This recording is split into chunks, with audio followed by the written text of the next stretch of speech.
Habituellement, quand on parle d'un diagnostic médical, on s'attend à une certaine précision chirurgicale. On se casse le bras, la radiographie montre une ligne blanche bien nette, le médecin pointe le doigt et hop, le verdict tombe. Ouais, c'est visible, c'est mesurable. C'est le grand confort de la médecine somatique en fait. C'est ça. Une fracture, c'est une réalité physique indéniable. On a une cause claire, un effet clair et un protocole de réparation complètement standardisé. Mais dès qu'on s'aventure sur le terrain du neurodéveloppement ou de la santé mentale, le paysage devient beaucoup plus trouble. Pendant très longtemps, les données étaient floues, les corrélations, elles étaient incertaines. Sauf qu'aujourd'hui, le brouillard s'est complètement levé. Exactement. Les nouvelles données mondiales qui viennent de paraître offrent une radiographie d'une clarté honnêtement effrayante. Il suffit d'observer l'histoire d'Emma, qui est documentée dans la vaste enquête publiée par Block News en ce mois d'avril 2026. Une enquête fascinante d'ailleurs. Ah oui, très lourde. Emma, elle est née en 2007. Pour la calmer en voiture à 5 ans, on lui a mis un iPad entre les mains. À 10 ans, elle a reçu son premier smartphone. À 11 ans, ouverture de son compte Instagram. Le parcours classique en fait. Ouais, le parcours classique. Et aujourd'hui, à 18 ans, le bilan clinique est lourd. 7 heures de sommeil par nuit, une incapacité chronique à lire un texte de plus de quelques paragraphes, un sentiment de solitude abyssal malgré des centaines de connexions en ligne. Et ça va plus loin. Oui, un historique de scarification qui a commencé dès l'âge de 13 ans. Mais le plus vertigineux avec Emma, c'est pas son cas individuel, c'est son année de naissance. L'année 2007, Voilà. c'est une date qui marque une rupture fondamentale dans l'histoire de notre espèce. Parce que c'est l'année de présentation du premier iPhone. Emma, et tous les enfants nés autour de cette date, ils constituent la toute première cohorte humaine à avoir grandi dans un environnement saturé par l'Internet mobile. Et ça depuis le berceau. En parcourant les rapports récents, que ce soit les données monumentales de Sapiens Labs de 2025, les travaux du psychologue Jonathan Haidt sur la génération anxieuse, ou même les études cliniques de l'INSERM et de PNAS Nexus, il y a une image qui s'impose. Laquelle? C'est comme si la société entière avait lancé un immense essai clinique mondial sur le cerveau de millions d'enfants. On a induit des modifications neurologiques lourdes sans que personne n'ait jamais conçu le moindre formulaire de consentement. C'est une excellente métaphore. Et les premiers résultats épidémiologiques de cette expérience, on les a aujourd'hui. Le taux de dépression des 18-24 ans, il est passé de 11,7% en 2017 à 20,8% en 2021. C'est un quasi-doublement en seulement 4 ans. Ouais. Et il faut préciser d'emblée que l'analyse de ces chiffres froids, ça relève pas d'une posture technophobe, hein. Bien sûr. La technologie n'a pas d'intentionnalité morale. Par contre, comprendre la chronologie de cette technologie, ça permet d'expliquer la mécanique de cette hausse. 2007, c'est l'arrivée du smartphone. Ok. Décortiquons un peu ça.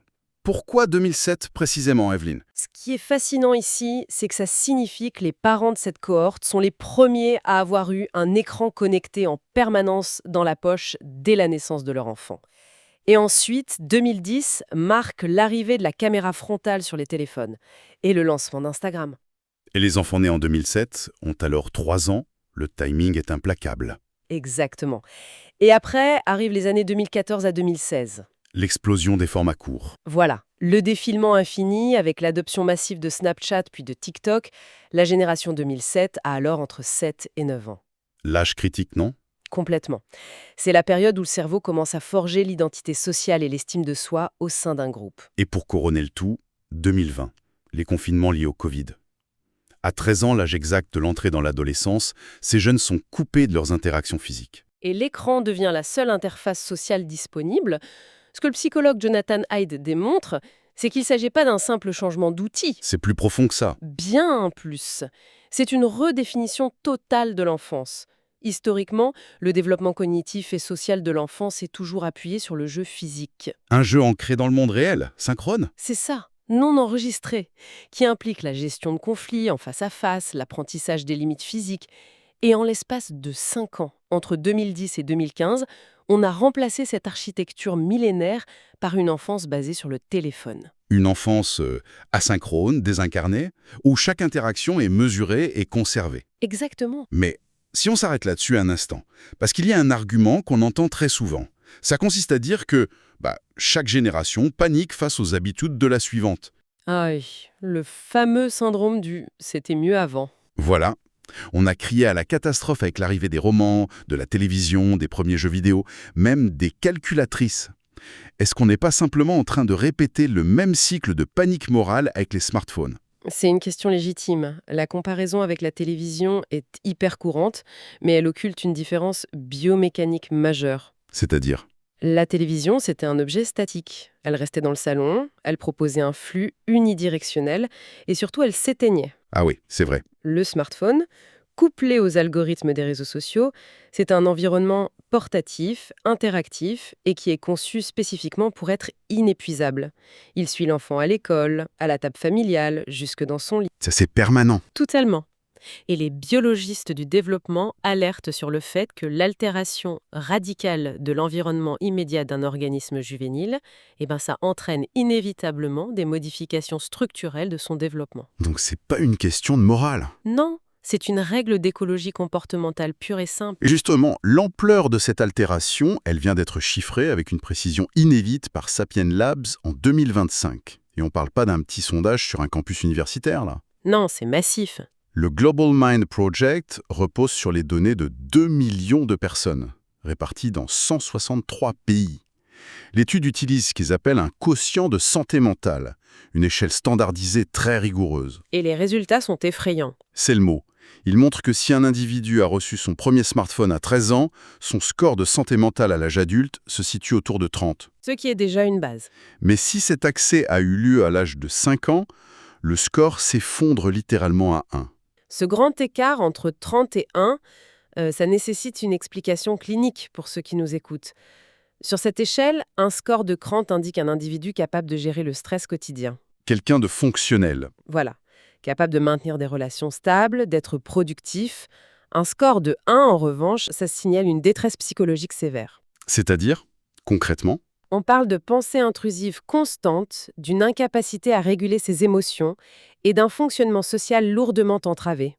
Ce que l'étude de Sapiens Labs révèle, c'est que l'âge d'acquisition du premier smartphone est devenu le principal prédicteur de la santé mentale à l'âge adulte. c'est fou de se dire ça. Et l'étude va plus loin en décomposant les facteurs responsables de cette chute. Près de 40% des effets négatifs sont directement attribués à l'exposition précoce aux réseaux sociaux eux-mêmes. Ensuite, on a 12% liés aux troubles chroniques du sommeil. Et 10% au cyberharcèlement. Mais il y a un quatrième facteur dans ces données. Il compte pour 13% de la détresse mesurée. Et c'est là que ça devient vraiment intéressant. Il l'appelle la technoférence. La technoférence, oui, c'est un concept crucial. En lisant le rapport gouvernemental de 2024 sur ce sujet précis, la mécanique m'a fait penser au concept de tabagisme passif, mais sur le plan cognitif, tu vois. Ah, c'est une très bonne image. Le problème ne vient pas seulement du fait que l'enfant consomme sa propre dose numérique. Le problème, c'est le parent qui est physiquement présent mais psychologiquement absent. Exactement. La technoférence déplace le problème de l'écran de l'enfant vers l'écran du parent. C'est ça.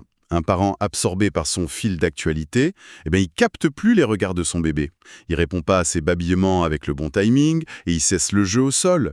Or, ce ping-pong visuel et vocal, c'est la base de l'attachement sécurisant et du développement du langage. C'est ce que la psychologie du développement appelle le still face, ou le visage impassible.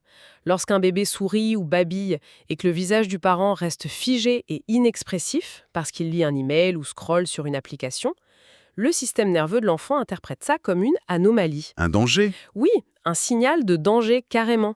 L'enfant sécrète du cortisol, l'hormone du stress.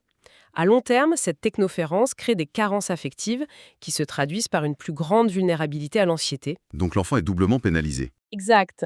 Son environnement est appauvri par l'écran du parent et en plus, il est surexposé à son propre écran. Ce qui amène inévitablement à la mécanique cérébrale de cette surexposition. Comment ces environnements numériques altèrent physiquement la construction du cerveau? Eh bien, les neurologues rappellent constamment que le cortex préfrontal, la zone responsable de l'anticipation, du contrôle des impulsions, de la concentration, il est loin d'être achevé à l'adolescence. Il reste malléable jusqu'à 25 ans, c'est ça? Tout à fait, jusqu'à 25 ans. C'est un peu comme couler les fondations en béton d'une maison. Le béton met des années à sécher en profondeur pour atteindre sa résistance maximale. C'est exactement ça. Si pendant toute cette phase de séchage, l'environnement subit des variations extrêmes, je sais pas, de température ou d'humidité, l'intégrité de la dalle sera compromise de l'intérieur. Et ce, même sans impact physique direct. C'est comme s'il y avait quelqu'un avec un marteau-piqueur algorithmique qui faisait trembler le sol à côté. C'est une excellente illustration de la neuroplasticité. Le cerveau s'adapte pour optimiser ses performances dans l'environnement qu'on lui propose. Et l'environnement des plateformes numériques est fondé sur l'interruption permanente et la gratification immédiate. Avec des conséquences directes sur l'attention? La première conséquence, c'est la fragmentation de l'attention. Les circuits neuronaux apprennent à s'attendre à un changement de stimulus toutes les 10 à 15 secondes. Maintenir une attention focalisée sur une seule tâche lente, comme lire un chapitre de livre, ça devient un effort cognitif colossal, voire douloureux pour certains jeunes. Et tu sais, c'est un point fascinant quand on observe certaines tendances actuelles.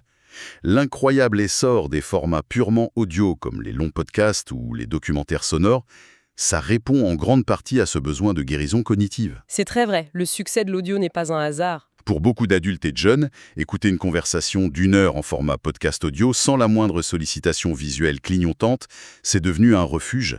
C'est presque un exercice de rééducation pour un cerveau épuisé par le zapping visuel frénétique. C'est une manière de réapprendre à écouter et à se concentrer sur la durée. La popularité du podcast audio témoigne vraiment de cette saturation visuelle.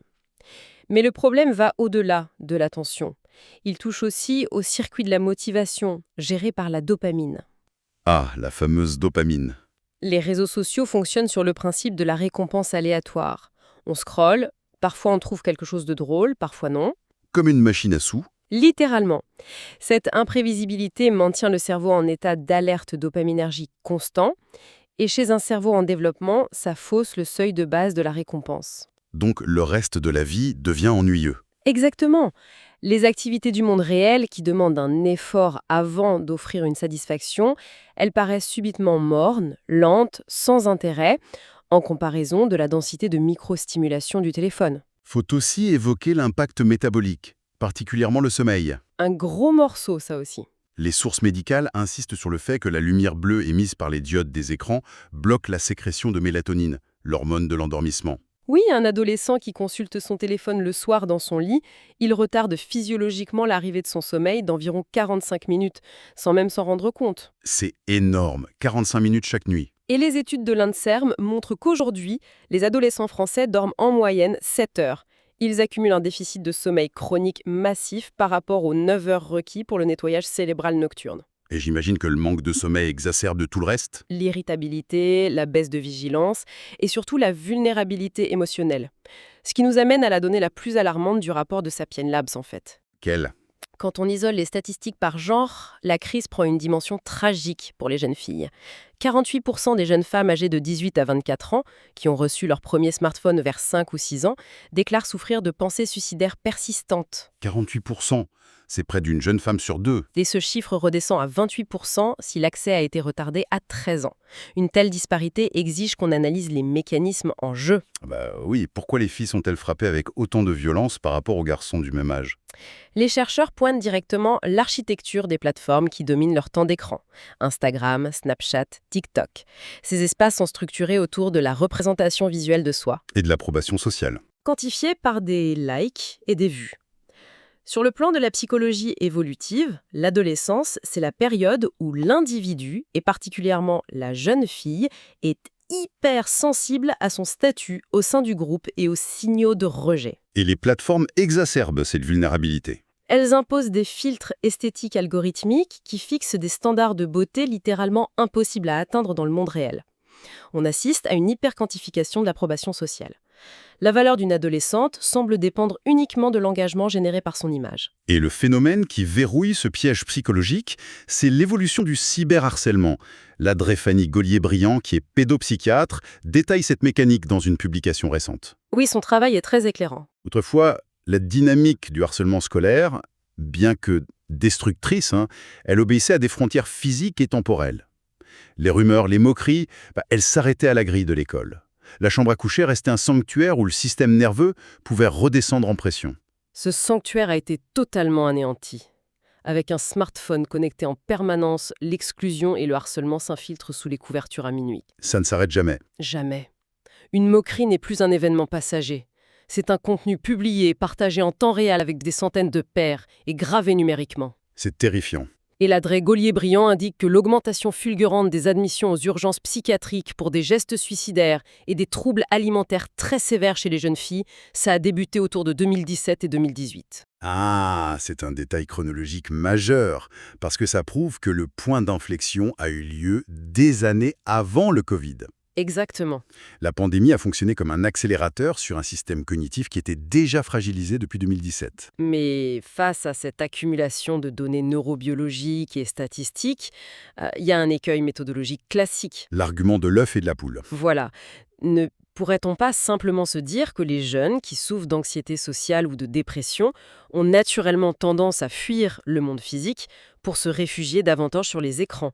Comment on peut être certain que le smartphone est la cause de la maladie et non pas un simple symptôme ? C'est la grande défense de l'industrie. Pendant des années, ils ont utilisé cette incertitude pour esquiver leurs responsabilités, en disant la corrélation n'est pas la causalité. Ce qui est techniquement vrai en science. Techniquement, oui. Cependant, une étude majeure publiée dans la revue PNAS Nexus en février 2025 a levé cette ambiguïté de façon assez radicale. Qu'est-ce qu'ils ont fait? Les chercheurs ont procédé à des interventions contrôlées où l'accès à l'Internet mobile a été drastiquement bloqué ou limité chez des groupes de jeunes. Donc ils ont coupé l'accès. Voilà, et les résultats sont univoques. La restriction de l'accès provoque une amélioration rapide et mesurable de l'attention, de l'humeur et du bien-être général. Quand on retire l'agent stresseur, la pathologie recule. Le lien de causalité directe est aujourd'hui un consensus scientifique établi. Il y a quand même une chose qui me fait tiquer avec cette idée de tout bloquer. Je vais me faire l'avocat du diable une seconde. Les rapports soulignent aussi une nuance super importante concernant les jeunes issus de minorités ou les adolescents LGBTQ+. Oui, c'est un point fondamental. Pour un jeune qui grandit dans un environnement familial ou géographique profondément intolérant ou violent, son smartphone, c'est pas qu'une machine à dopamine, c'est littéralement son seul lien avec une communauté qui l'accepte. C'est une source d'information vitale, parfois de prévention. Si on adopte une approche purement répressive, on risque de couper une ligne de vie essentielle pour les plus vulnérables, non?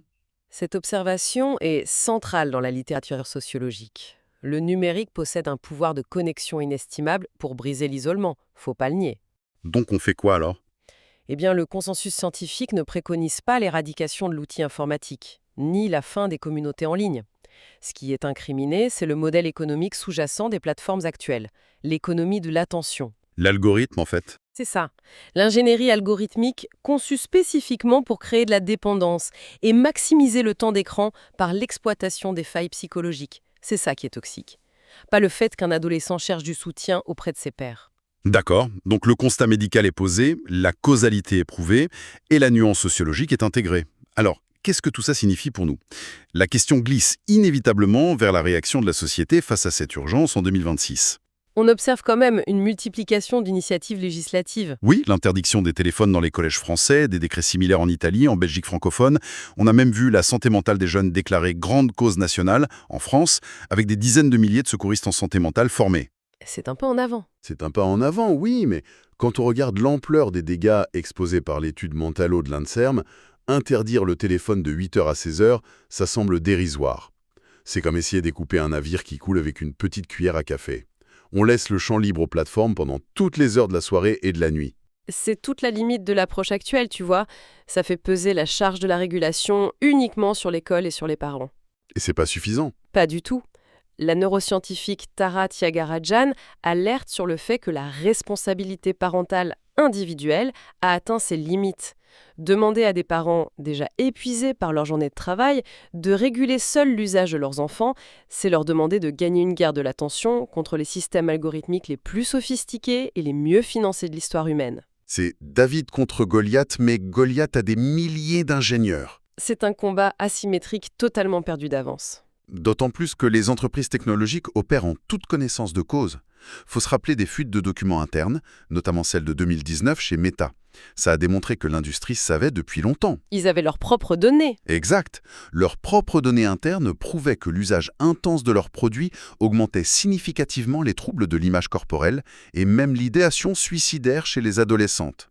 Et pourtant, la conception des produits n'a pas été modifiée d'un pouce. L'absence de régulation structurelle et de conséquences juridiques à grande échelle pour ces plateformes, ça reste le grand angle mort de la réponse politique actuelle. C'est clair. Sans des lois imposant des modifications de design dès la conception pour les comptes de mineurs. Je ne sais pas, par exemple, la désactivation par défaut des algorithmes de recommandation infinie ou le blocage nocturne des notifications. Les initiatives locales resteront purines cosmétiques. Voilà. Le modèle d'affaires lui-même doit être encadré par le droit de la santé publique. C'est ce qui rend l'étude de la génération 2007 si cruciale. Les données convergent toutes vers un même constat. Cette cohorte, dont fait partie Emma, dont on parlait au début, elle arrive aujourd'hui à l'âge adulte en ayant servi, malgré elle, de groupe de test. De cobaye, pour l'économie de l'attention. Ouais, de cobayes. Les conséquences de ce recablage précoce, on l'a vu. La perte de l'attention soutenue, l'effondrement de la santé mentale, les déficits d'interaction sociale, tout ça est désormais quantifié à l'échelle mondiale. Et c'est pas un problème circonscrit à une seule tranche d'âge. Non, absolument pas. Les enfants nés en 2015 ou en 2020 évoluent dans le même écosystème. Et le cerveau des adultes est tout autant soumis à la pression de cette fragmentation algorithmique. Le cerveau s'adapte à son environnement. Si l'environnement reste pathogène, c'est l'ensemble du tissu cognitif et social d'une population qui se transforme de manière durable. Ce qui amène, pour finir, une ultime réflexion. On célèbre souvent l'extraordinaire plasticité du cerveau infantile, sa capacité à absorber et à se structurer selon son milieu. C'est sa plus grande force. La plasticité diminue fortement après le milieu de la vingtaine. Si les réseaux neuronaux de toute une génération se sont physiquement construits et solidifiés autour de l'hyperstimulation pendant leurs 18 premières années, C'est la grande inconnue. voilà, est-il scientifiquement réaliste de penser qu'une simple prise de conscience ou qu'une soi-disant détox numérique à l'âge adulte suffira à rebâtir ces fondations profondes? Ou est-ce que la société doit s'attendre à devoir adapter ses méthodes d'enseignement, ses environnements de travail et même ses processus démocratiques à une architecture cognitive chroniquement modifiée pour les 60 prochaines années? C'est une question très complexe que la science commence à peine à effleurer et qu'il faudra garder à l'esprit en observant les données des prochaines années. Le diagnostic est possible, reste à inventer la rééducation. Et ça, c'est un chantier colossal. Merci à tous ceux qui nous écoutent d'avoir suivi cette exploration en profondeur et on vous laisse méditer sur cette question épineuse.